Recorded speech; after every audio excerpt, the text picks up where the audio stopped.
My name is Rick Hibbard. I was in the United States Navy from 1968 to 1970. Served on the aircraft carrier USS Kitty Hawk. Hi, my name is Nick Roberts. I served in the United States Marine Corps. My times of service were from 2006 to 2015, about 9 years, and I was a motor T operator, which means I got to drive all the fun trucks in the Marines. My name is Pamela Hale. I was in the United States Army for approximately 23 years. While serving, I was a medical and unit supply specialist, which is the person who supplies everything that the military uses, from hospital supplies to uniforms to weapons to ammunition. Hi, my name is Greg Roberts. I served in the United States Marine Corps from 1976 to 1980. I was an infantryman. I was originally trained as a mortarman, and later I was trained to become a scout sniper, and I finished my last few years in the Marine Corps as a scout sniper.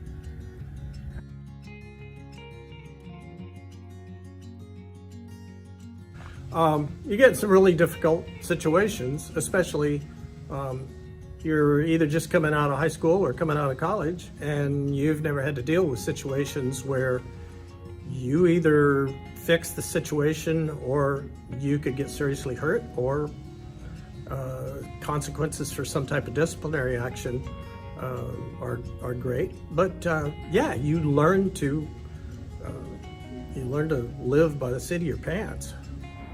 It teaches it to you in a very blunt way.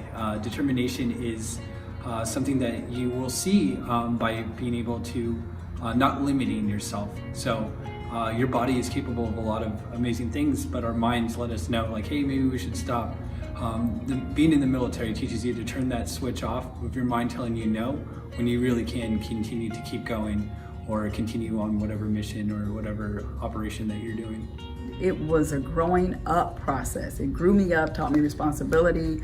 The things that my mother couldn't teach me as just being responsible as a woman that I was growing into. Well, the military life and Marine Corps life in particular is very hard. It's a very difficult life, but I was challenged by it, and the challenges that are almost daily thrown at military people to do things that they normally wouldn't do is something that really builds your character and your skills and abilities.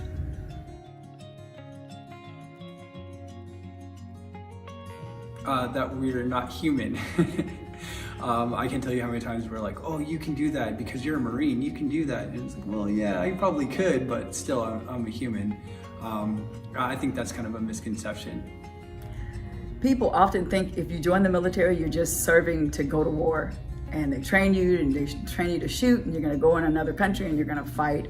But the military is a job.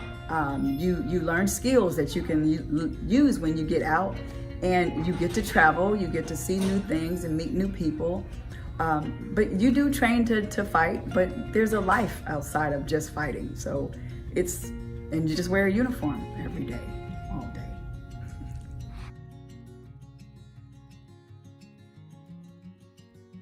Because it teaches you to deal with life's difficult situations and to persevere through it.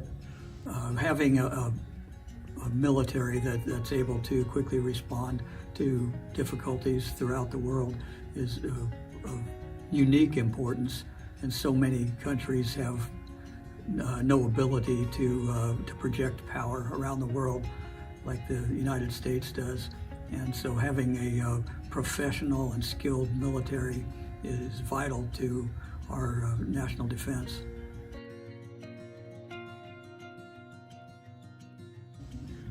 I don't think you could tell that I was a Christian at the time. I wasn't living it. So you could not have picked me out of the crowd and say, oh, she's a Christian. So let's just say I lived in a life of disobedience for most of my active duty life. But when I got out, I just recommitted my life and rededicated my life at the age of 30 and really started living for Him. Yeah, I was raised in a Christian family, and I attended church here in Lakewood, the First Baptist Church. And so I had that going for me when I enlisted. I remember when I was in boot camp, I attended chapel every week because it was an hour that I got to spend away from the drill instructors. I was a Christian, but I didn't actively pursue my faith. I put my Christianity kind of on the back stove, as you would say. I mean, it was there, it existed. I did pray in my head sometimes, but I never actively lived it out while I was in the military.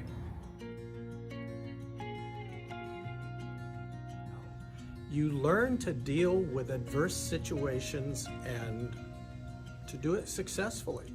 Many young people come out of high school or college thinking they're privileged because so many college professors try to teach kids that they are the most important thing on earth. And individually, we are not. We need to learn to cooperate with each other in order to be better people. It is a unique opportunity to build yourself, to build your character, and to acquire the skills that will become useful throughout the rest of your life. Still friends with several of the people that I served with. Those are friendships that go for a lifetime. You can call them in the middle of the night if you need to talk because you've served together and you've gone to war together, so they can surely stand by your side during the life issues that you go through now. In a very blunt way, determination is something that you will see by being able to not limiting yourself. So your body is capable of a lot of amazing things, but our minds let us know, like, hey, maybe we should stop. Being in the military teaches you to turn that switch off with your mind telling you no, when you really can continue to keep going or continue on whatever mission or whatever operation that you're doing.